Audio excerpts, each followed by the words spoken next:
like a Hellcat. Vamos a continuar con funciones, ¿vale? Ya habíamos dejado parado, habíamos repasado dominio, habíamos dado composición, función inversa. Bueno, vamos a seguir. Y para ello vamos a ver características fundamentales para dibujar una gráfica, ¿vale? Para hacer un esbozo de una gráfica. Vamos a ver características como los puntos de corte con los ejes, simetrías, periodicidad, continuidad, máximos y mínimos, crecimiento de crecimiento, ¿vale? Vamos a empezar con los puntos de corte con los ejes.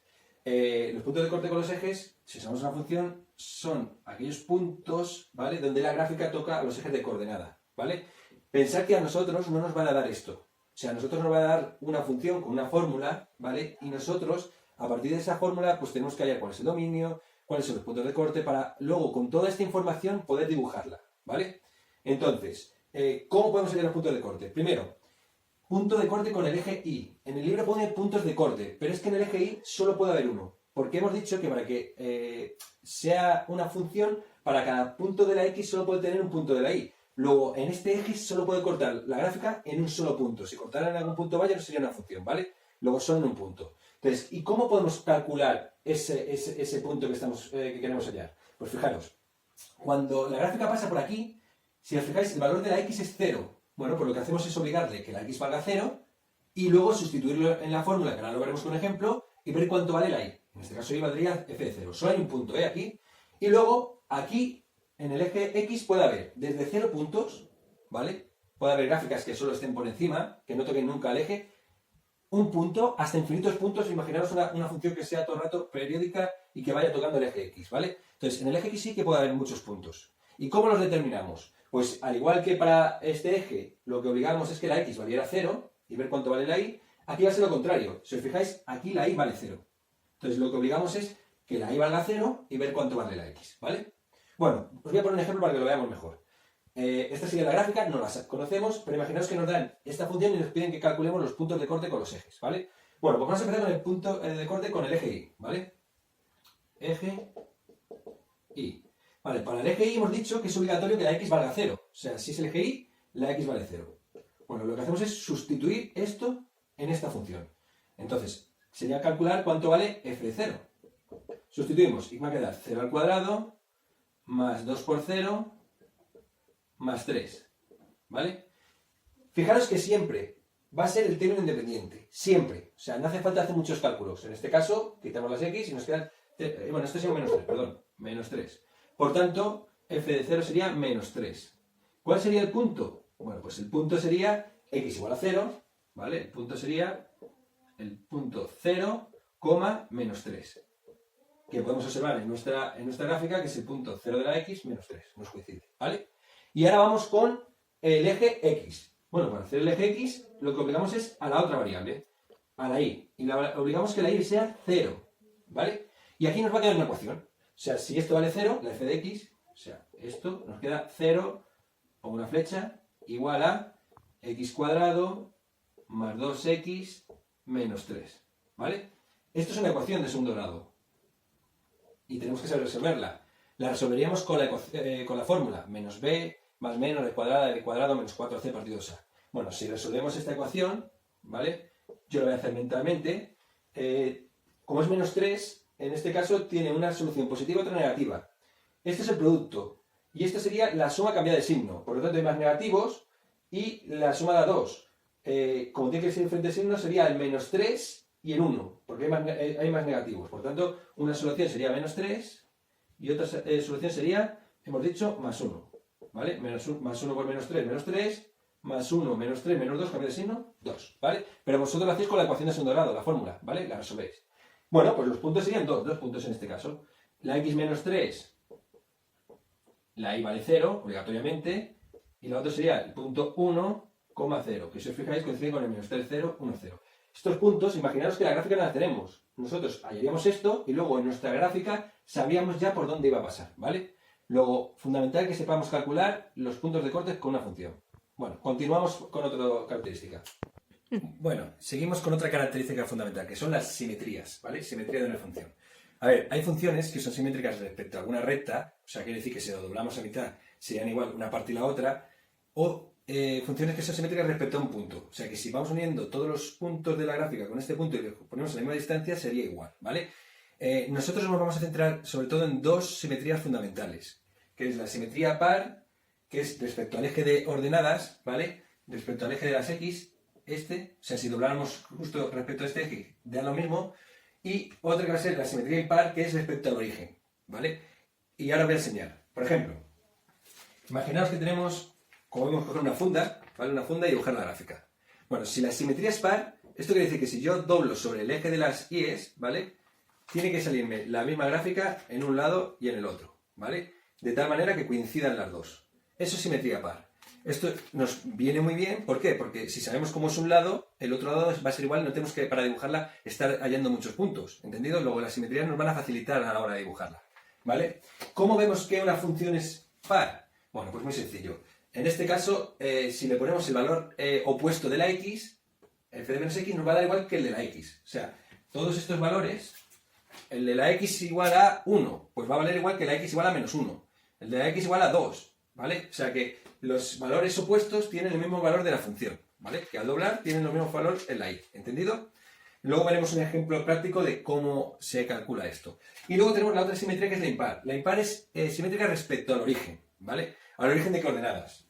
Bueno, imaginaos que tenemos esta función, ¿vale?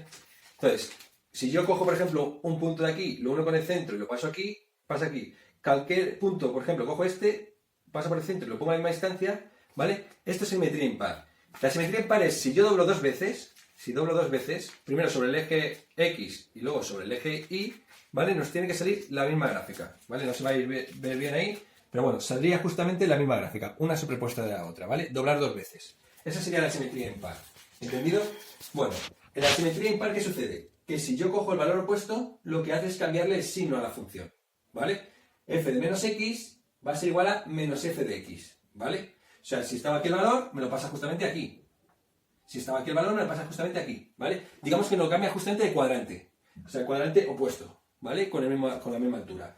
Bueno, a nosotros no nos lo van a dar gráficamente, nos lo van a dar con fórmulas. Y nosotros tenemos que decir si es simétrica respecto de ordenadas o respecto del origen, ¿entendido? Entonces, ¿qué se hace? Nosotros nos van a dar esa función. Y lo que hacemos es siempre es coger f de menos x. ¿Vale? Y ahora, en vez de poner x, vamos a poner menos x. Entonces, sustituimos en la función y esto nos daría 2 por menos x elevado a la cuarta menos 3 por menos x elevado al cuadrado más 2. ¿Vale? ¿Qué sucede? Que si yo tengo un número negativo elevado a un exponente a par, el menos se va. Porque como lo multiplico menos por menos, lo voy haciendo parejas y es par, se me va. Con lo cual, esto sería igual a 2, el menos se puede quitar porque es exponente par, x a la cuarta, menos 3, el menos lo puedo quitar, x al cuadrado, más 2. Y si os fijáis, esta era la misma de origen, f de x. Por tanto, f de menos x es igual a f de x. Luego, esta función tendría simetría par.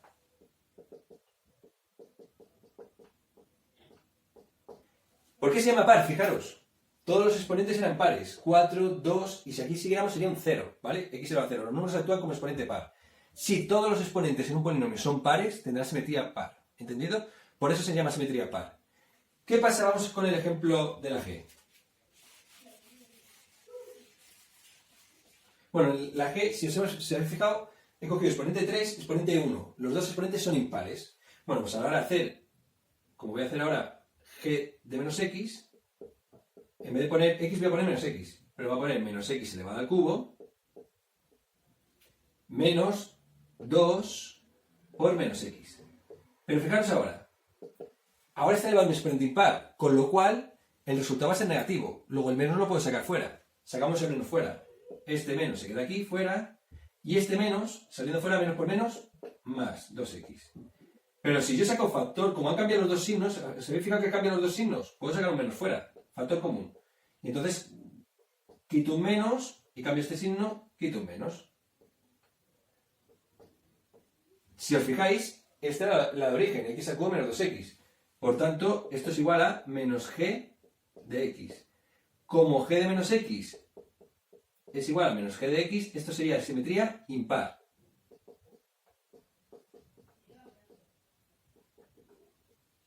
Y es simétrica respecto al origen de coordenadas.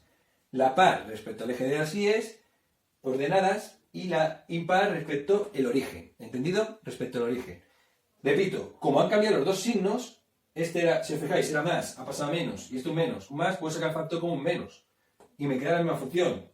Como han cambiado todos los signos, ¿vale? Luego, si no cambia ningún signo, simetría par. Si cambian todos los signos, simetría impar. Pero ¿qué puede pasar también? Vamos al ejemplo H.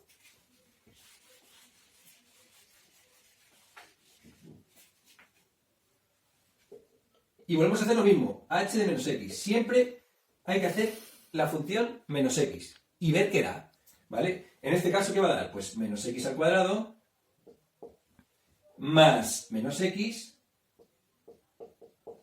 y más 1. Bueno, ¿pero qué sucede aquí? Fijaros, este es exponente par, con lo cual puedo quitar el menos, lo quito. Este es exponente impar, sale fuera. Y este se queda como está. Este no ha cambiado, este no ha cambiado, pero este sí ha cambiado. ¿Vale? Han cambiado dos y uno no. Cuando hay signos que cambian y otros que no, ya no tiene simetría, porque ni es la función de origen, ni es justamente la opuesta, cambia de signo. Por tanto, esto no tendría simetría.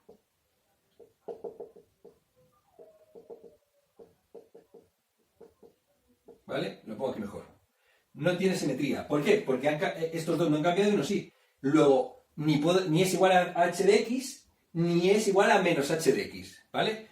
Luego, repito, si todos los exponentes son pares, se va a quedar la misma función porque los menos se van a ir y por tanto va a ser una función de simetría par.